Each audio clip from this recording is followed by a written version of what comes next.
Alô, buenas! Como estão os nobres resolvedores de mistérios? Hoje eu queria trazer um filme que fala da adolescência do maior detetive de todos os tempos. Será que vocês têm alguma pista? Tá, ok. sem drogadilho. Tô falando de um filmezinho de 1985, daqueles filmes queridos, assim, que dava vontade de matar a aula quando passava na sessão da tarde. Tá? Essa obra aqui se chama O Enigma da Pirâmide. O original é o Young Sherlock Holmes. Muito provavelmente vocês já ouviram falar, né? Mas talvez vocês não se lembrem muito desse filme aqui, que ficou um pouco, de repente, até esquecido com o passar do tempo. Tá? Young Sherlock Holmes, né? O Enigma da Pirâmide, que a gente conhecia, ele foi dirigido, tá, pelo Barry Levinson. Quem é o Barry Levinson? Eu acho que eu poderia dizer, sem muito risco, que era um daqueles diretores de aluguel. Tá? Algum produtor, tal, alguma pessoa criativa tinha um projeto e chamava ele para dirigir. Ele está nativo até hoje.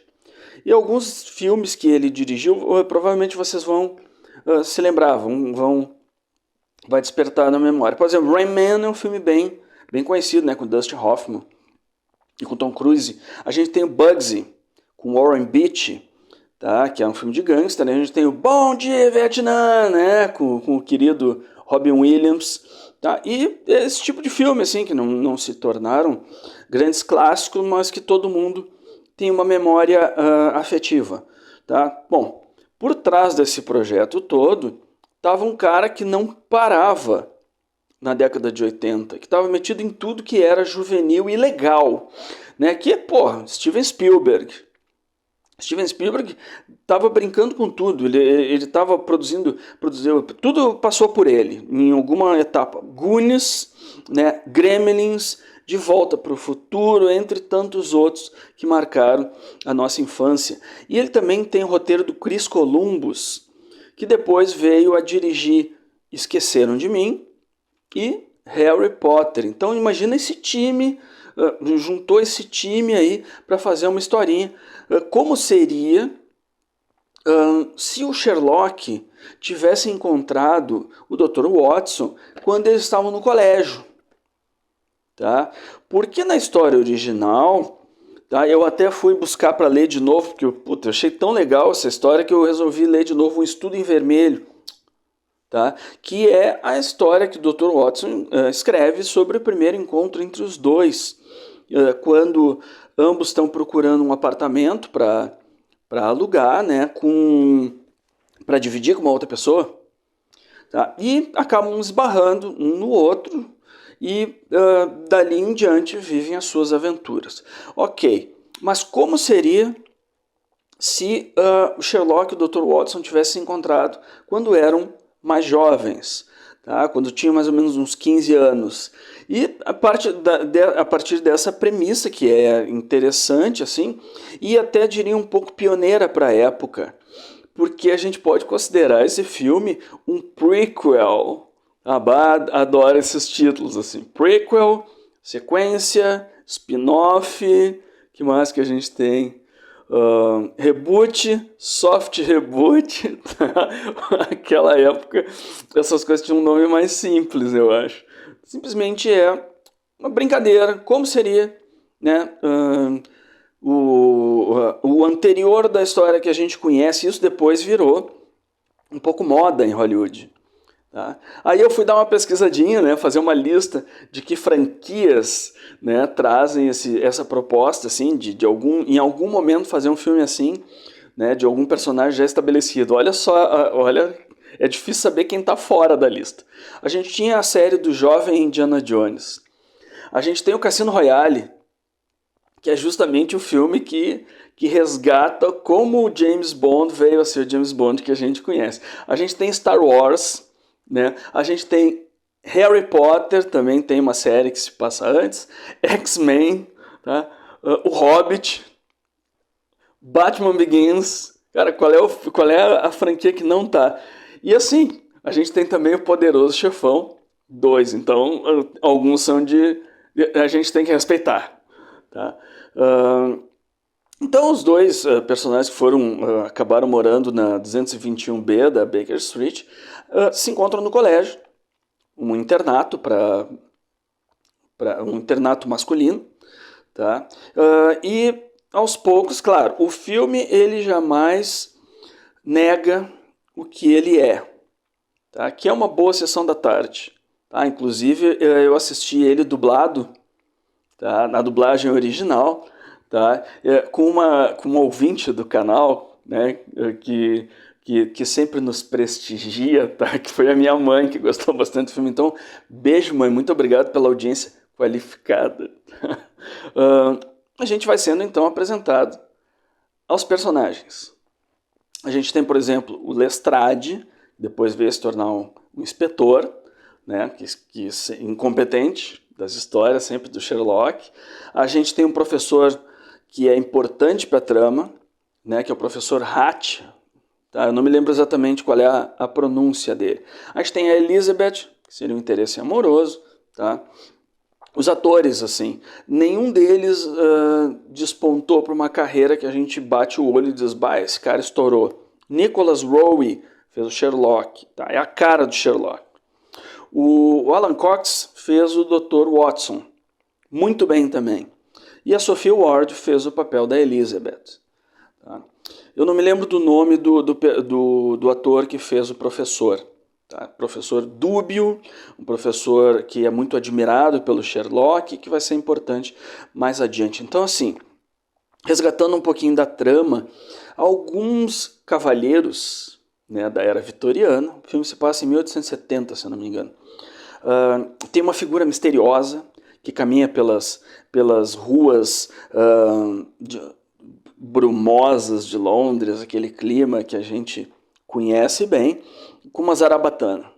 E quando essa pessoa usa a zarabatana, ela solta alguma coisa, um espinho, alguma coisa em alguns cavalheiros, eles começam a delirar. E aí tem umas cenas muito legais, assim, de delírios e tal, e eles acabam invariavelmente morrendo. Aí tem um professor muito querido do Sherlock, né, que acaba também acontecendo a mesma coisa com ele, Etilda Elizabeth, e o Sherlock se envolve nessa trama, vai atrás, só ele está vendo conexão entre os crimes, que as pessoas acham que não é crime, né? E aí a coisa vai acontecendo até que eles encontram um culto de inspiração egípcia, né? Tem uma grande pirâmide no meio de Londres escondida, tá? Lutam contra seguidores dessa seita, e vão cada vez mais se embrenhando, né, nesse novelo. Tá? Até que no final tem um duelo muito legal, muito bem coreografado, que tu realmente te empolga. Tá? Então esse filme é daqueles... Sabe aquele filme legal? Aquele filme que tu termina achando ele... Cara, que filme legal que eu assisti. Que filme divertido, que filme querido. Tá? Valeu muito a pena, assim, rever o Enigma da Pirâmide. Os atores são muito bons nos seus papéis, eu achei. Todos eles carismáticos. O professor, ele é muito carismático, o ator que faz ele, assim. Passa realmente os sentimentos, eu acho, que tem que passar ao longo da história. A história, por exemplo, ela foi também endossada pela viúva do Conan Doyle. Tá? Então é uma coisa meio oficial, digamos assim. Tá? Pelo espólio do Doyle. Assim, não sei o que ele pensaria a respeito, mas a mulher dele gostou. Tá? Esse filme também ele tem a qualidade de ter trazido a primeira sequência inteira, primeira cena inteira gravada em CGI, produzida em CGI, que é uma cena muito legal de um cavaleiro que sai de um vitral, tá, assustando um padre, né? Demorou, parece, 4 meses para fazer, uma cena de poucos segundos, gente. E por trás dela estava Light and Magic, né, a produtora de efeitos especiais do George Lucas, uma pequena empresa que estava começando chamada Pixar, olha só. E por trás de tudo, um cara chamado John Lasseter, que veio a ser a grande cabeça criativa por trás da Pixar. Tá? Dizem, e realmente depois de saber a gente começa a identificar na trama, que tem muitos elementos, similaridades com a história do Harry Potter. Olha só, tem o colégio, né? No caso ali é no internato só para meninos, mas tu tem o colégio, tu tem o antagonista, né? Tem um menino lá também que não gosta do Harry Potter, como eu acho que tem, né? No Harry Potter não, do Sherlock. Como tem um outro que não gosta que seria assim um rival do Harry Potter. A gente tem a menina que ajuda a desvendar os mistérios, a gente tem o professor dúbio, a gente tem o mentor, e esses elementos assim desavergonhadamente são salpicados ao longo da trama, o que torna até mais legal. Porque se hoje em dia a gente leva um filme inteiro de sei lá quantas, 2 horas e pouco, para ver o protagonista dizer Bond, James Bond, aquele alemão azedo lá. Aqui, desde o início, ele se assume. Tá? Ele fala as frases clássicas do personagem, ele mostra como ele ganhou o chapeuzinho, mas isso não é no final. Ele mostra da onde apareceu o cachimbo, só que isso vai acontecendo ao longo da trama de uma forma bem natural, assim, bem orgânica. Tá? O filme tem várias referências, não digo que sejam referências, mas são coisas que estavam andando em paralelo na época. Tem partes que lembram Goonies, tem efeitos especiais que lembram os Gremlins, a gente tem uma trama com algumas cenas que são quase idênticas às do Indiana Jones e o Templo da Perdição, que é de 1 ano antes, então é inegável assim, que tinha total participação, assim, influência direta, até para capitalizar um pouco da fama. No final a gente tem outra coisa que não era muito comum, né? A gente tem uma cena pós-crédito, que aí estabelece que um certo personagem que sobreviveu viria a se tornar um certo professor, que tem uma história que envolve cataratas. Tá? Então vocês já devem, os mais espertos do que eu, vocês são muito mais inteligentes do que eu, já devem ter deduzido de quem eu estou falando. Tá? Eu falei que eu não ia fazer trocadilho. Filmezinho muito legal dentro da proposta. Ó, pipoca 100%.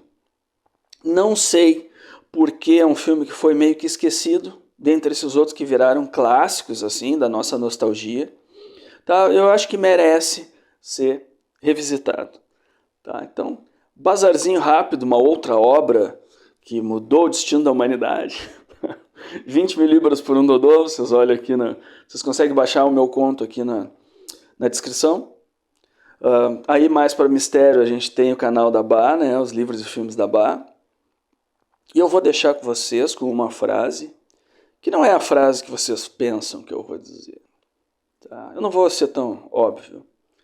Mas tem uma outra frase do Sherlock que eu gosto muito, que é: o jogo começou. Tá bom, eu vou dizer. Elementar, meu caro Watson. Até logo mais, buenas!